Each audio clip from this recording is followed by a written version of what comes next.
Hey, everybody, it's Susan Lindner. I'm your host of the Innovation Storyteller Show. Today is going to take you on a very interesting journey, maybe through a different door than you ever would have thought the innovation door would open into, which is a conversation around diversity and inclusion, and most importantly, belonging, but probably not in the way that you think. So I'm very honored to have with me my guest today, Navin Kunde, who is going to be talking to us about his incredible work at Clorox. Thank you for having me.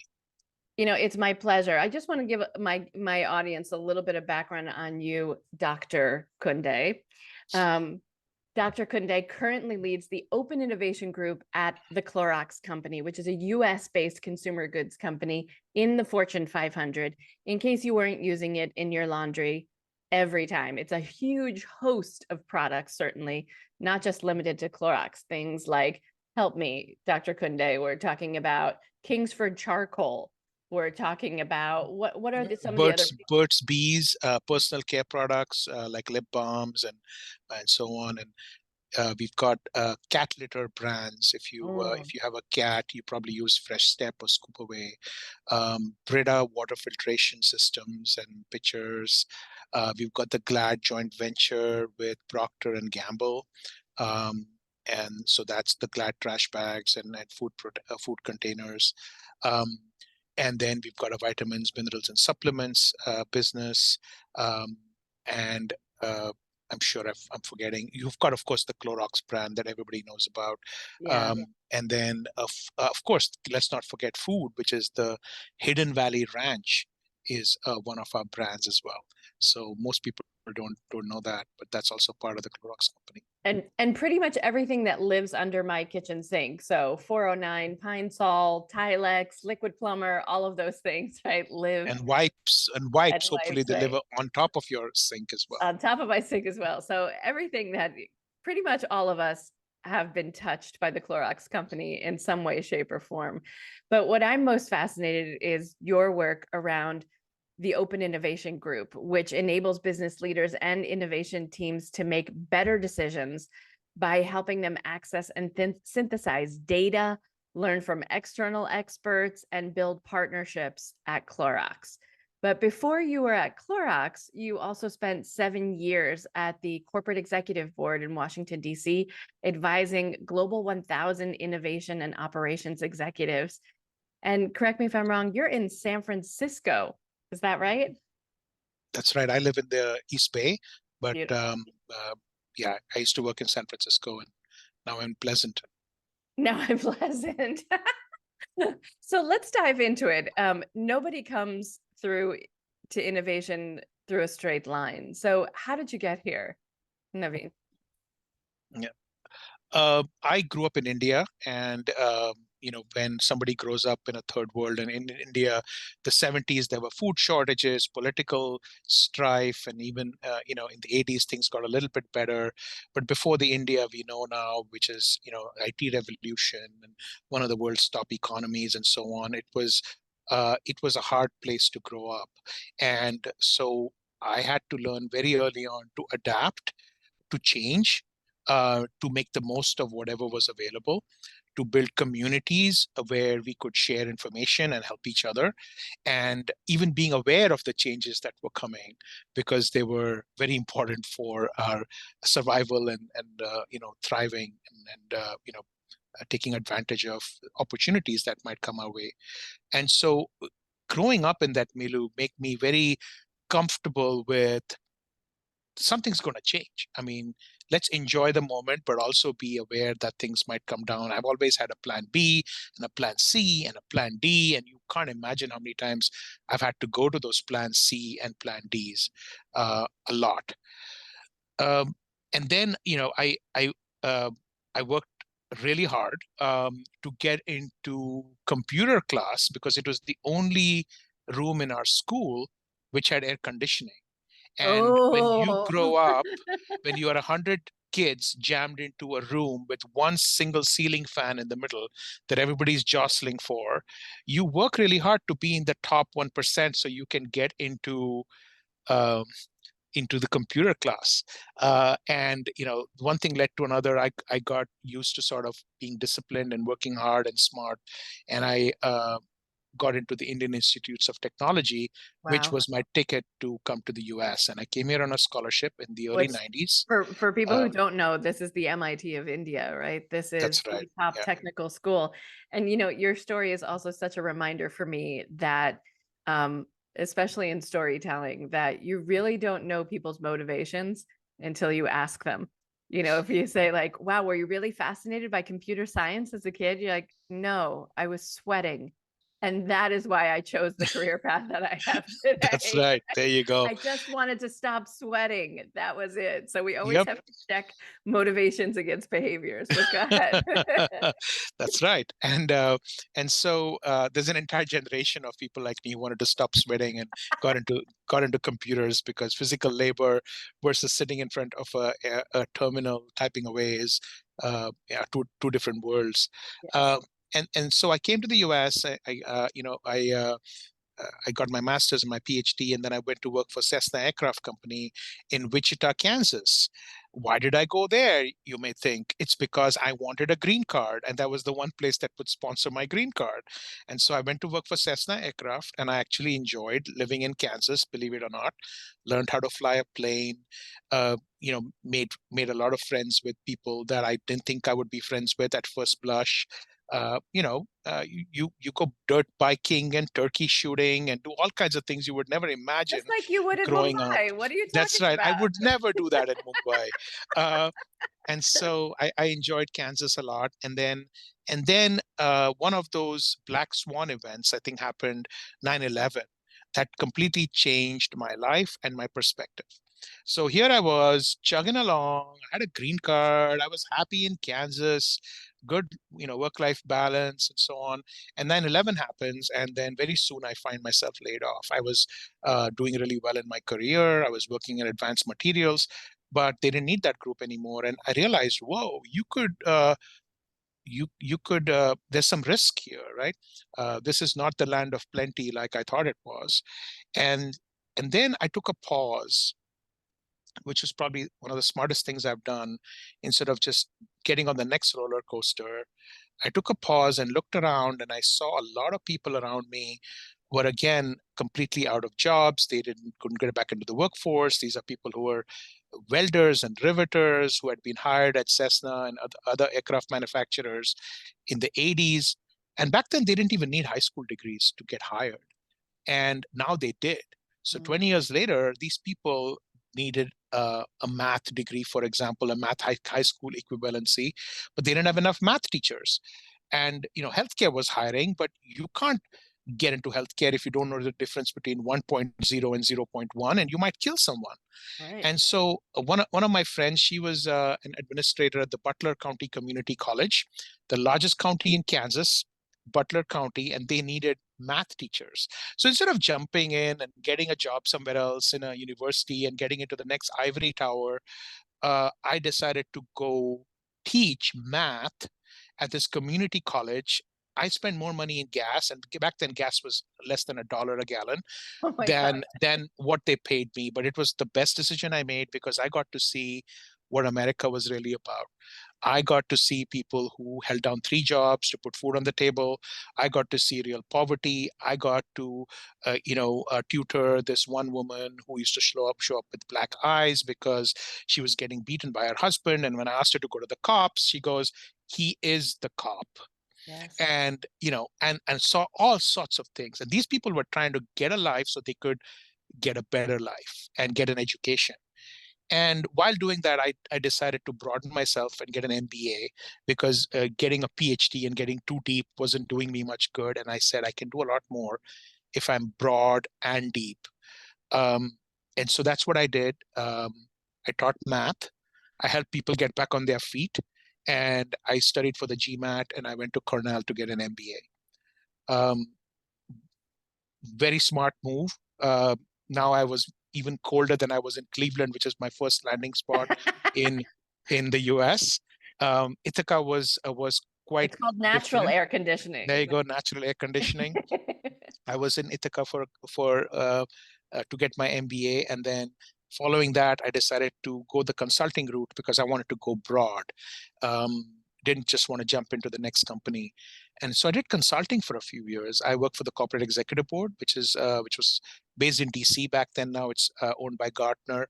And I worked in some really boring areas: supply chain, procurement, quality, but super important and foundational operations areas. And then I switched over to the strategy and operations, strategy and innovation side, because that's something that you can never rest on your laurels. So I got myself the foundation, Susan, and then I went into the R&D strategy, innovation side of the organization, because that's what is ever changing. And that's how I got first introduced to innovation. And I said, hey, this is my tribe. These are the guys who are always focusing on what's happening outside and external awareness to change and adaptation. And you have to, adjust. Otherwise, you're going to get disrupted. How come I never came across this before? And I Mm. loved it. I loved being in the strategy and innovation space, which is what corporate executive board allowed me to kind of go into that side. And I had found my spot. And this was 2007, 2008. And we went from an amazing year in 2007 to disaster in 2008. And so you see the theme here. Things are going really well and then, fall off a cliff. But I was much better prepared this time. I was much broader. I worked across Europe, Australia, all over North America. Companies were struggling. I was an executive educator, helping companies figure out their strategies, how to innovate, how to adapt to the changes that were coming hard and fast at them. And so that was my introduction, also to open innovation, because that was something, a new concept that Henry Chesbrough had popularized, and it was getting more and more embedded in organizations. And open innovation was like even more of a revelation for me, because all of a sudden this, my childhood growing up, where you're using the community and you're using each other to solve each other's problems, I was like, that's what open innovation is.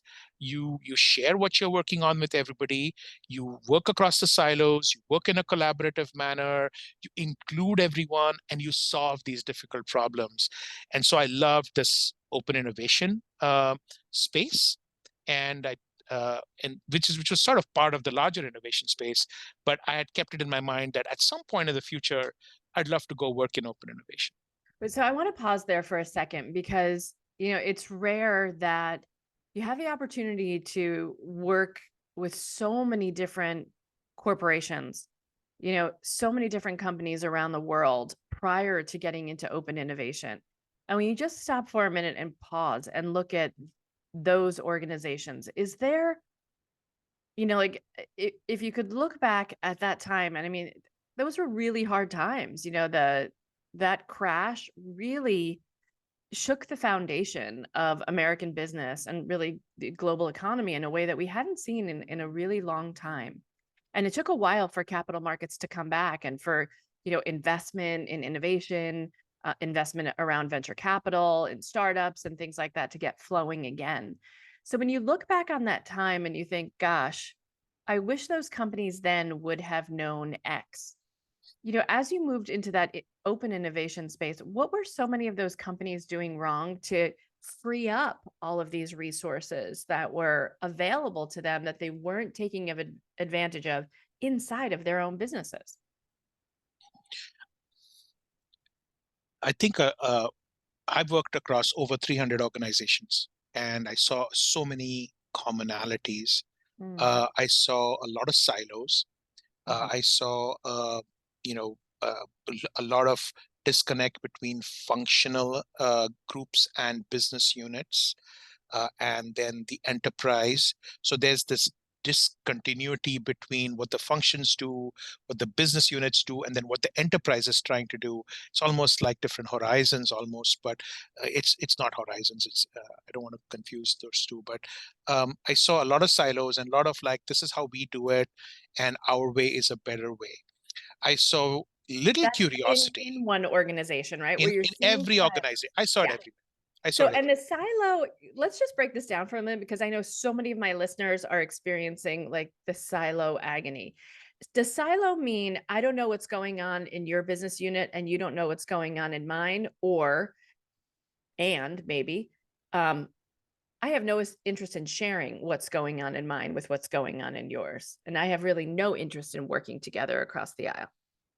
It's a spectrum. I think it starts with not having much curiosity for what's happening outside of your purview.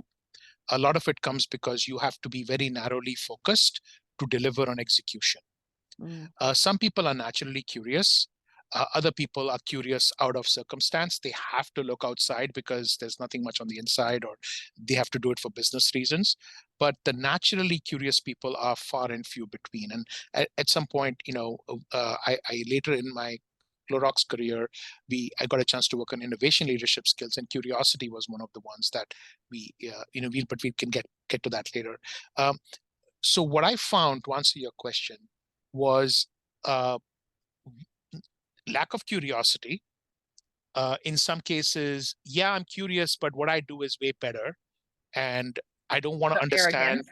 arrogance, a lack of humility, if you will. Mhm. Um, and then the third is just lack of time.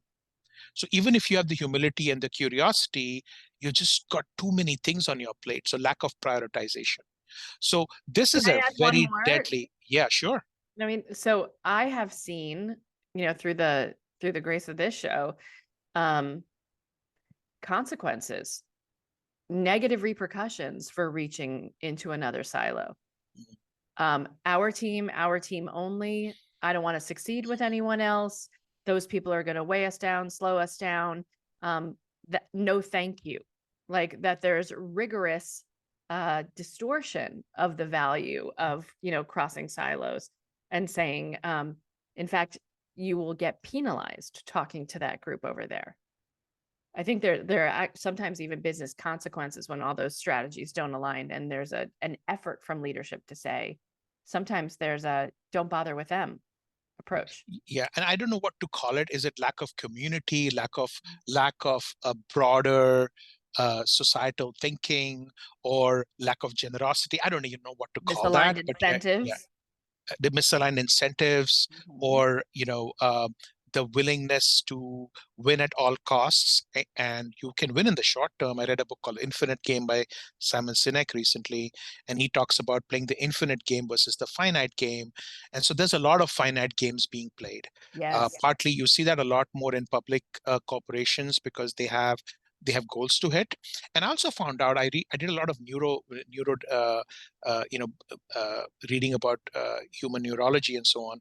And the brain apparently has, because of the seasons are about 90 days long, the part of your brain that thinks about the next 90 days is different from the part of the brain that thinks beyond 90 days.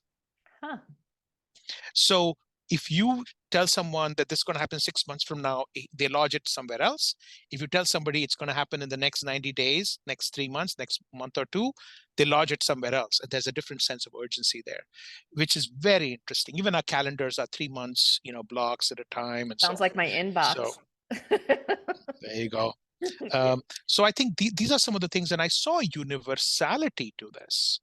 Just like, I've traveled all over the world, and I've traveled all over the US, and I've driven everywhere around the US, not just flown and just dropped into a state. Um, and you see the same things people care about. They want education for their kids, they want good health, they want happiness. And I see the same kind of issues in corporate world and otherwise, not just corporate. I see it in nonprofit, I've seen it in government. It's the silos with all those things we just talked about earlier. Yeah. So then moving into Clorox and the work that you do there, it's such a huge family of brands, right? I mean, we were talking about them at the beginning of the show. One might say, is there really a whole lot of crossover there? How do you actually get people to break down silos around their innovation when, one is pet litter and the other is 409? Yeah. Like, how do we even find that convergence? there's there's there's not always a lot of conversions. I mean, if you think technically, you can say, okay, there's fragrance that can be used in both. You want to add fragrance to your cleaning chemicals, and you want to take away fragrance or add fragrance to Odor. mask other odors, right? So there's always commonality. There's, wherever possible, you will find some, economies of scale or commonalities, but it's very hard to do. In fact, when I was interviewing at Clorox, one of my questions was, who put the schizophrenic portfolio of brands together? And then I found out the history about why they did that and so on. There's a lot of supply chain efficiencies. There's a Yep. lot of like brand building efficiencies and so on. So there's like a amazing history to the Clorox company. I just love the history, and we can talk about it, for the rest of the show. But if you have time, we'll go there. But when I found at Clorox, when I, and fast forwarding back, like after I was at CEB and I'd moved to the Bay Area because my family is from the Bay Area. My wife grew up in a place called Pleasanton, which is on the East Bay. And that's where we moved because we were starting our family. And I didn't uh, want to have her kind of just all alone when I was on the other side of the world doing my consulting work. Um, and so, and then very quickly, my work-life balance went to, hell in a handbasket because I was traveling too much and I was missing my kids growing up. And one day, my 1.5-year-old sat in my carry-on bag and wouldn't move, and she didn't want me to pack it again. And I was Oh, like, okay, it's time to leave. And yeah. so I started, talking to some of the folks that I had worked with at the corporate executive board, and Wayne Delker, who's the chief innovation officer at the Clorox company, said, "Hey, you're just down the road. Let's have coffee together." And we ended up, just meeting up. And he actually was rebuilding the Open Innovation Group. And I was like, "Are you kidding me? This is like a 2-mile commute in the Bay Area, and you have an organization that I actually deeply care about. Sign me up." And originally they wanted me to lead the group, but I actually turned that down, and they were shocked. They were like, "What do you mean you're turning a director level leadership role down?" I was like, "No, I want to work in the trenches. I want to understand what it takes to innovate. I have actually been out of industry for 7 years as a consultant, and I can't just jump in and lead a group that I don't know much about their life, what their challenges are, and so on." So they said, "Sure, if that's what you want, go for it." And so I joined Clorox as an individual contributor in the Open Innovation Group, and I worked, in various areas. I worked at Burt's Bees.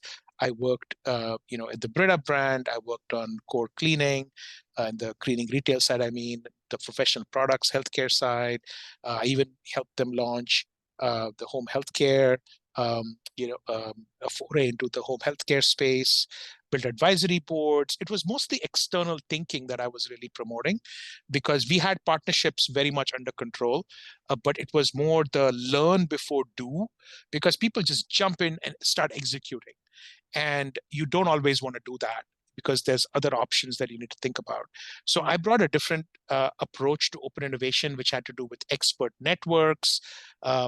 We used some expert networks, the Gerson Lehman Group, and made sure that everybody inside the company that was on the innovation side learned about what's happening outside before just doing a bunch of things. And that was a huge culture shift.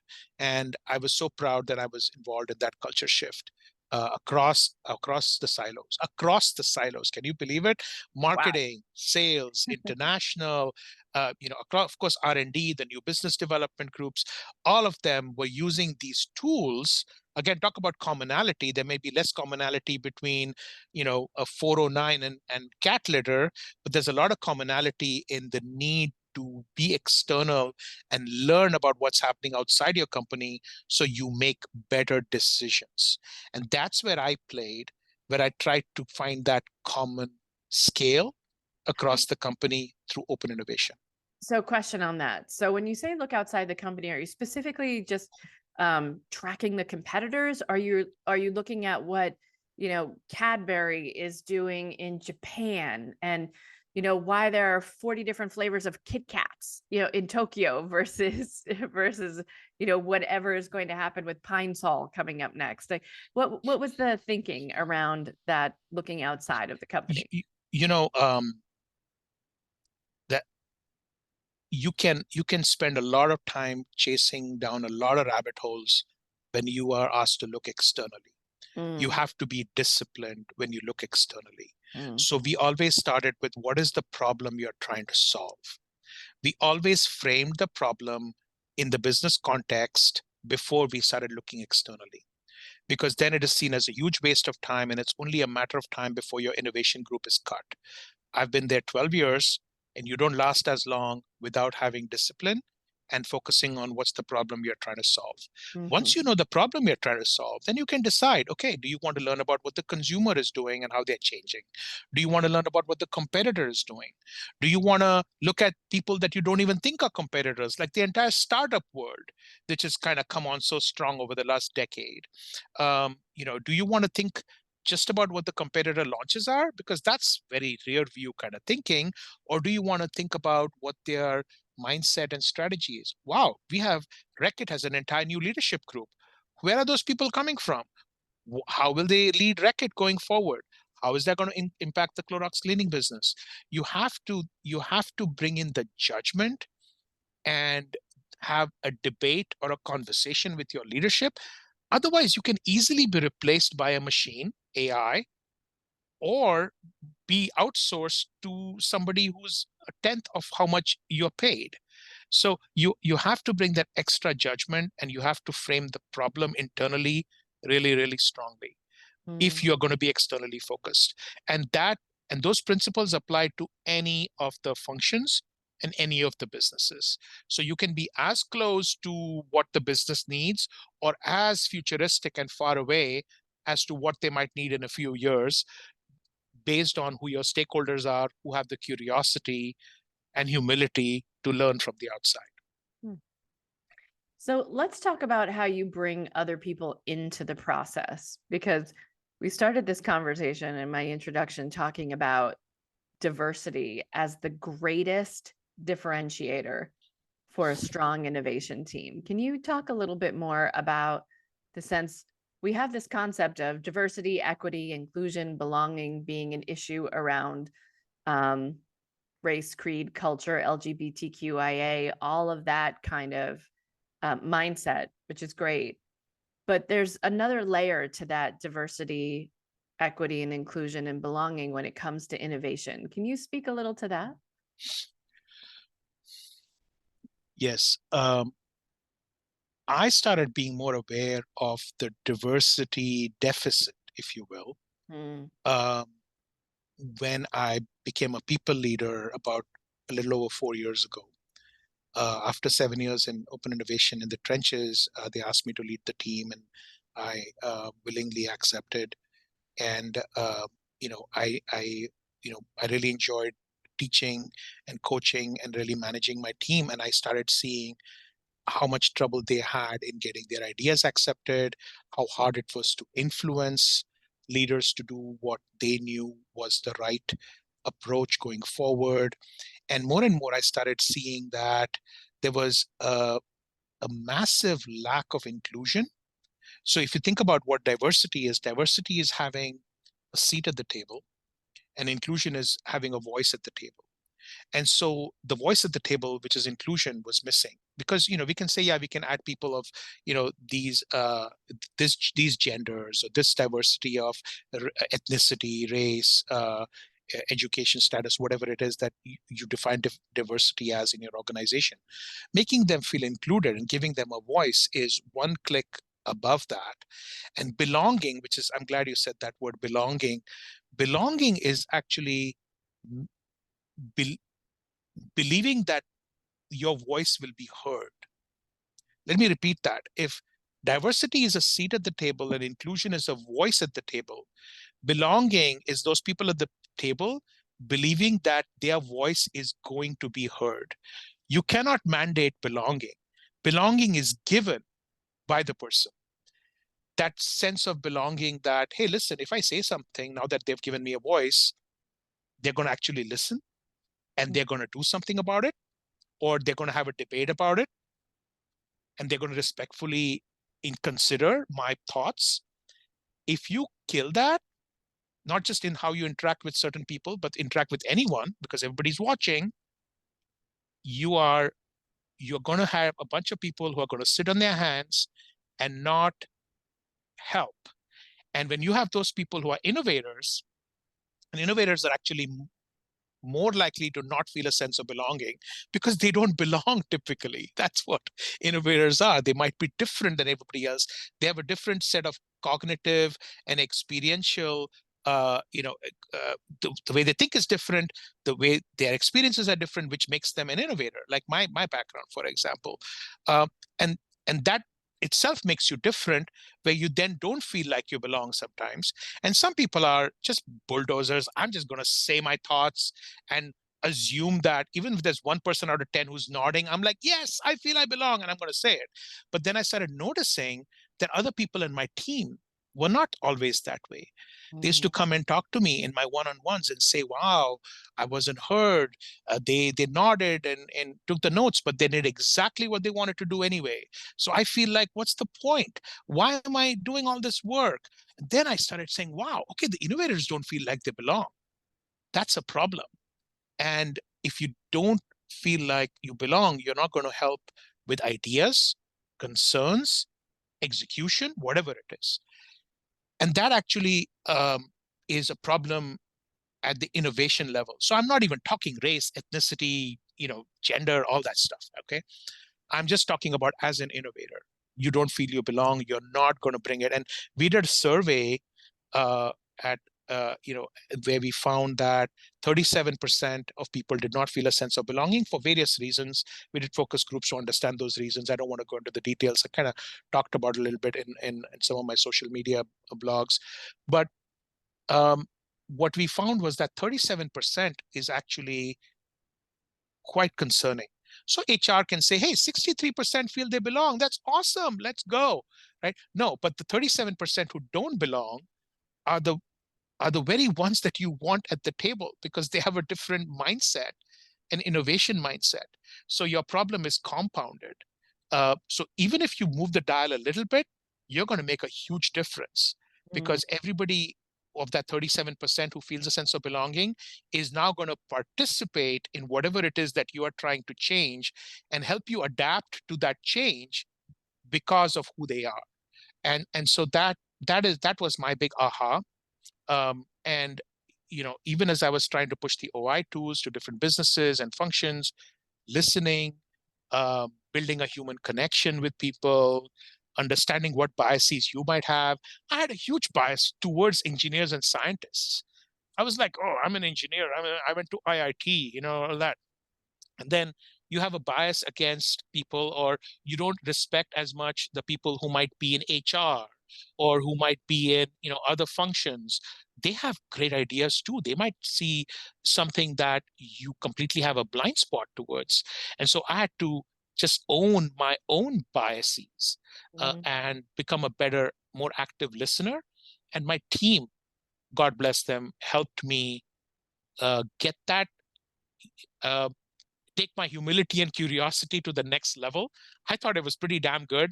Turns out I was nowhere as good as I needed to be. And that's where I see the connection between open innovation and diversity and inclusion and belonging. Open innovation is a very early tactic uh, to get more diversity into the problems you're trying to solve Into the uh, idea space, right? So you're into the like, idea space. and open innovation for most of us, because these definitions vary across companies, but for most of us, open innovation is allowing people who are outside of the innovation team, who are tasked with that, to really begin to take up new ideas from the rest of the employee base, or sometimes even vendor suppliers, right? Third parties who we're working with that make us successful, to bring their ideas into the fold and uplift those ideas into our own Right. thinking. Yeah. Yeah. And I'm taking it beyond just ideas. I'm saying I'm going all the way now with inclusion and diversity to even when you get those ideas, you need the concerns, the execution, because innovation doesn't really work till you take it all the way to market and have a positive impact on society, or if you're trying to make money or whatever. Either way, innovation is an adaptation to change. If you don't innovate, you're going to get disrupted. I Mhm. deeply believe that. And that's why making those small innovations and changes along time help you from that massive disruption that sometimes causes upheaval in society, in families, in companies. You see layoffs, all kinds of stuff because they just didn't pay attention to what was going on, or they chose not to pay attention to what they saw was going on. Hmm. You know, so this next level, you know, and I also want to hear your ideas around storytelling about how you make people feel like they belong, because from my perspective, when I hear you say people don't feel like they're getting heard, or they heard me, but they ignored me. You know, they really didn't actually listen. They didn't take into account. I didn't create alignment. I didn't have influence. I didn't shift the balance of power, or at least get a seat at the table. What's the story that you tell in the open innovation framework that gets people to have a sense of belonging? You as a leader, Navin, is, you know, running these kinds of open innovation frameworks. What's the story you tell to your people to get others on board, to make them feel like they belong? I think it's a human story. Hmm. It starts with, so if you think about open innovation tools, and you can digitize the tools and you can do all of that stuff, and you can make 9 billion people around the world care about your problem and solve it, but there's a lot of resistance. We talked about silos and resistance early on. That resistance is much harder to build if you have a human connection with the people you're trying to help. In fact, So it it's starts with imperative, right? It's you an have to have imperative. exactly. A lot of the ideas from outside that come in are easy to ignore because you don't know where they're coming from. It's Mm. some number or some name. Maybe they're in it for the money, whatever it is, and you can easily dismiss it. But if you know the person who's trying to help and bring that extra idea, and if you forge that human connection, and that's something that my team does amazingly well, is they are embedded within the business units. That's our tactic. It might work differently elsewhere, but you know, uh, you know, uh, Kelly George, who sits within Burt's Bees, and she lives out of Pittsburgh, but she supports Burt's Bees. She knows the people at Burt's Bees. She knows the people within the she knows the general manager, the R&D director. She understands what's happening in the external ecosystem, the startup ecosystem. She gets it, and she's at the table. It's much harder to ignore what Kelly is saying. If you know Kelly and she has credibility and she understands your business, and she is somebody who has got the IQ and EQ to know when to interject, when to say, and how to influence. In fact, influence is one of the innovation leadership skills we look for. So there's curiosity, there's influence, there's adaptability, there's risk taking, strategic thinking, and there's a couple more that I'm forgetting, external focus, I think. But we systematically look for that when we bring people into not just open innovation, but any R&D role, any innovation role, because that's a precursor to success in my mind. About you have to take that idea over the hump. Otherwise, it's just going to die on its own. It cannot survive. So, and then that's where leadership comes in. Leadership comes in because you need to you need to make you need to build the long-term credibility by deeply being a good leader who cares Mm. and who listens. If you're seen as somebody who's very short-term minded, who's just you know uh, not in it for the people and so on, people are not going to engage with you. Um, I was explaining to somebody something, and it took me 3, 4 tries. And I realized every time that I got better at explaining, and it was my fault because communication is about the listener, not just the speaker. That's And right. so as a leader, I've had to be even more humble and more curious. Michael Bunge's tenure, who I listen to a lot, he says, stay curious longer. and and it's just been a journey for me as a leader. And I just wrote about what I call the inclusive leadership flywheel, which is this idea that you need to build a diverse team, and as part of that team you also build leaders, and that leader you know can then go and find worthy problems to solve. And it's all about, if the problem that you're trying to solve is worthy, is tricky, is difficult, then you lean into being listening, bringing in external thinking, doing open innovation, because you need it. Otherwise, you're not going to succeed. You won't But then solve it. Right. you won't solve it. But that's only the beginning. You get those ideas. It's awesome. You framed your problem. You've included everybody. Now you gotta listen to that, include it all, but then also make sure that that community feels like they belong, because that's part of the journey. They need to continuously bring their concerns along the way. And while on that journey, you form the next set of diverse leaders who can that keep that flywheel going Mhm. and go and tackle the next set of problems. We've got problems everywhere. There are Sure. social problems. You talk about LGBTQI, right? You've got sustainability problems. You've got equity problems. There's going to be food scarcity. There's Somebody told me the other day there's only 60 harvests left. I was like, what? What are you talking about? There's the soil degradation. There's technical problems, but technical problems have to be solved with a lot of people and leadership capabilities. It's not just technical capabilities. In fact, I think it was Folkman or somebody who just blogged today this morning about how there's a huge gap between people who don't have technical chops and people chops. So if you're terrible technically and from a people leadership perspective, it's a 12% impact. I think it goes to 39% if you've got technical but not people. It goes to 60% if you've got people but not technical, almost double. If you have great people skills but no technical skills. But it goes to 90% effectiveness if you got both people and technical. So we need the technical people to also be people leaders, and the people leaders to understand the technology, or at least feel the technical, let the technical people feel included, so Right. they are part of this conversation with you. Yeah. You can't just bully your way into solving massively complex problems.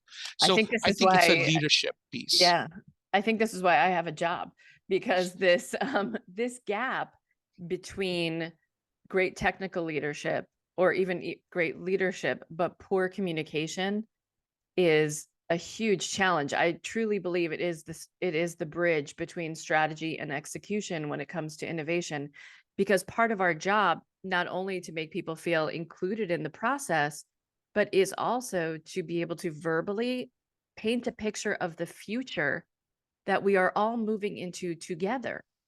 And if we can't set up that picture clearly for others to follow, then they have no incentive to follow us. Yeah, and I often say, strategy is just a story till you start executing on it. And then other guests have come on and say strategy is really just a fiction. Like it's not even real until you start moving in that direction. But actually being able to cultivate the human imagination to see oneself in the future is something that no other mammal possesses, right? It's something that no other I think it was very interesting hearing you say it's stored in other parts of the brain. The fact that we're actually even able to see a future with cool new products or services or processes or business models in it is a function of being human.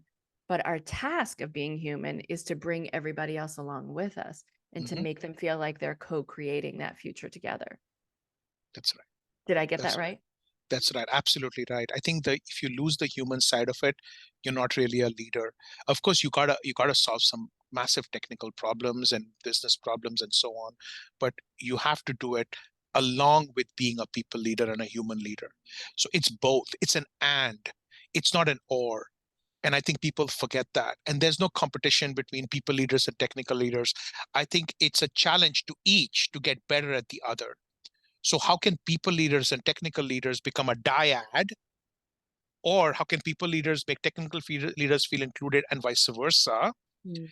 so that the technical leaders are sharing their challenges with the people leaders, and the people leaders are saying, here's the business challenges, or here are the societal challenges, and your technology is completely irrelevant.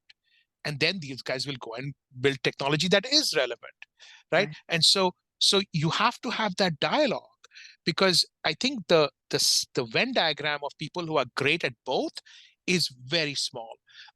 In fact, I think one of the major challenges in our society right now is there aren't more people who can do both well, but you don't need that. You can actually get there by just creating these dyads of people who are both and who listen to each other and respect each other. Yeah, Batman and much more Robin likely teams, you right? have to, yeah. So Yeah. it's both. It's the yin and yang. Mm. It's the yin and yang. You need both. Let's find a way to use inclusion and diversity to build that yin and yang together, and magic will happen. I I guarantee you magic will happen. I've Yeah. seen it happen in places where I've seen that.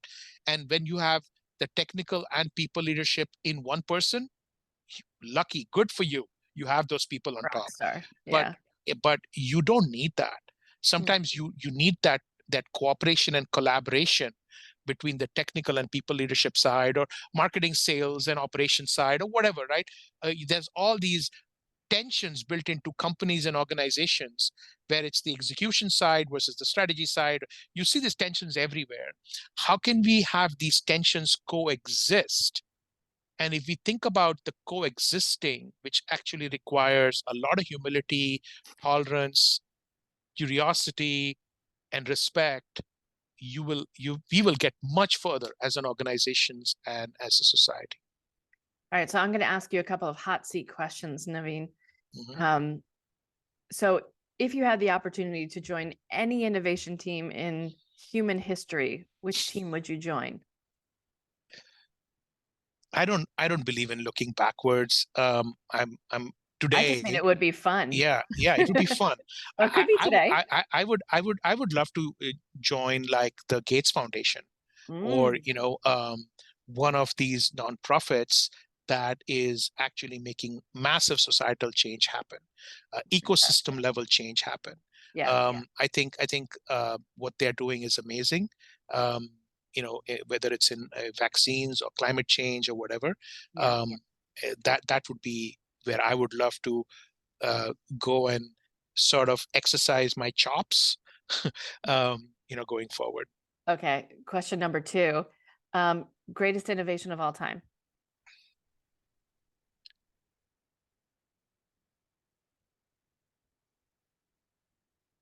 I'm going to go back to fire.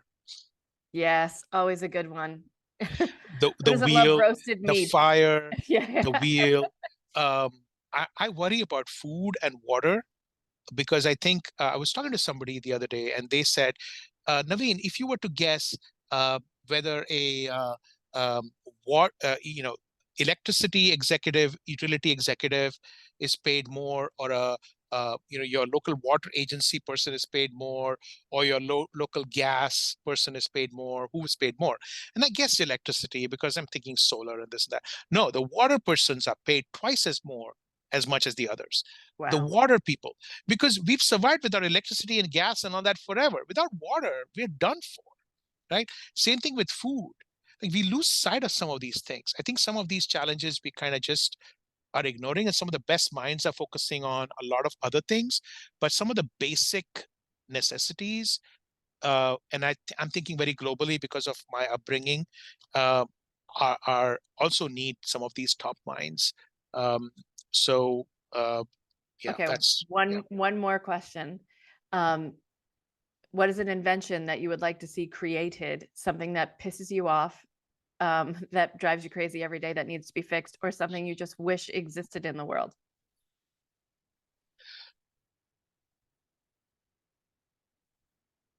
I wish we could. I wish we could. We should. We could just listen to um, plants and animals, Mhm. and Plant especially translator. plant or animal translator, and Yeah, a futures projector. What is this going to do if this thing gets destroyed? And they an will say, outcomes listen, projector. and here's what I bring to the table, right?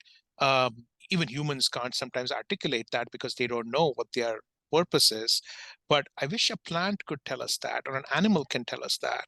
Oh my God, And great and answer.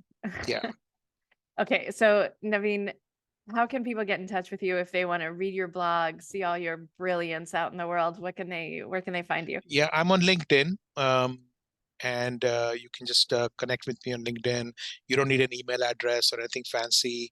I also have a Twitter handle at Navin Kunde, but LinkedIn is probably the best way to find me. NavinKunde. And that's the best way. And Fantastic. I check LinkedIn regularly, so um, that's the best way to get in touch with me. Thank you. Well, wonderful. Dr. Naveen Kunde, thank you so much for joining me today on the Innovation Storyteller Show. I'm grateful. Thank you so much, Susan. I appreciate you having me. Take care.